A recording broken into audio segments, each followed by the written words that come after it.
Fallujah, the Wii, and Game Informer. No, it's not a GameStop executive wet dream. It's just another episode of Oh My God, this week was for the win.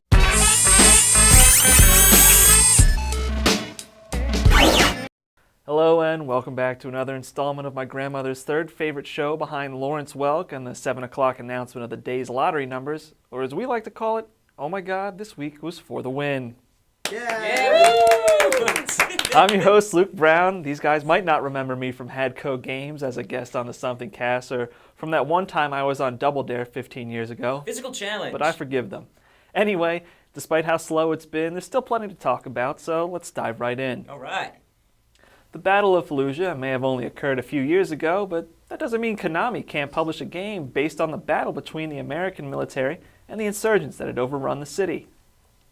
6 Days in Fallujah developer Atomic Games is hoping to provide insight of what it was like to be a Marine during that event, as well as what it was like to be a civilian or an insurgent. Spoiler alert, it was hot. While Call of Duty 4 beat them to placing a game during the recent conflict in the Middle East, 6 Days is actually based on real events. Despite the lack of details, headlines around the world are chock full of opinions. UK paper The Daily Mail calls the game crass and insensitive. And the Seattle Times calls it the most tasteless game of the year, and U.S. military newspaper Stars and Stripes claims it's a shoo-in for the greatest game ever created, ever.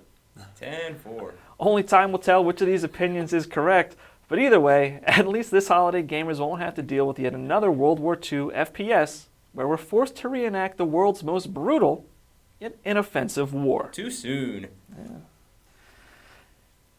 The much ballyhooed Wii Motion Plus controller is due out later this year, and Yay. Thomas Singleton, producer of EA's Grand Slam Tennis, claims that the peripheral may actually be too responsive. What? I didn't really understand how something that already claimed to provide one-to-one responsiveness could have too much fidelity, so I dialed up my good buddy Reggie Fils-Aimé to see if I could get a little taste of the action. After putting me on hold for 4 days, I finally got to speak with a woman who told me to please hang up and try again. Well, I did one better. I actually flew out to Nintendo America's headquarters. And boy, are your arms tired. Oh! And stormed into the lobby where I was probably greeted by several large men with large batons in their hands. I guess Reggie was on vacation. Even though my attempts to find out more about Wii Motion Plus were futile, I've not yet given up trying to get you guys the scoop. Reggie's restraining order be damned. Woo! We hate restraining orders. According to 2008 sales and subscription data released by Burroughs Loose, Game Informer is the 12th best-selling magazine in the United States with more than 3.5 million bathrooms as proof. Gross. Nuzzled between the number 10 book People and the 13th bestseller Time magazine, Game Informer surprisingly outperformed many newsstand stalwarts like Maxim, Cosmo, Sports Illustrated, and shockingly Playboy. Take that, naked ladies. In spite of the recent downswing in print media, it has me really baffled how Game Informer is selling so well. Particularly since, like Playboy, everything in Game Informer can be seen online for free. And more. I hope so. Now I know a thing or two about how the mag is tied to GameStop's Edge card, but I mean really, 3.5 million? Only 2 cities in all of America have a larger population than Game Informer has circulation, and more people get Game Informer every month than live in 24 of the 50 states of our great nation.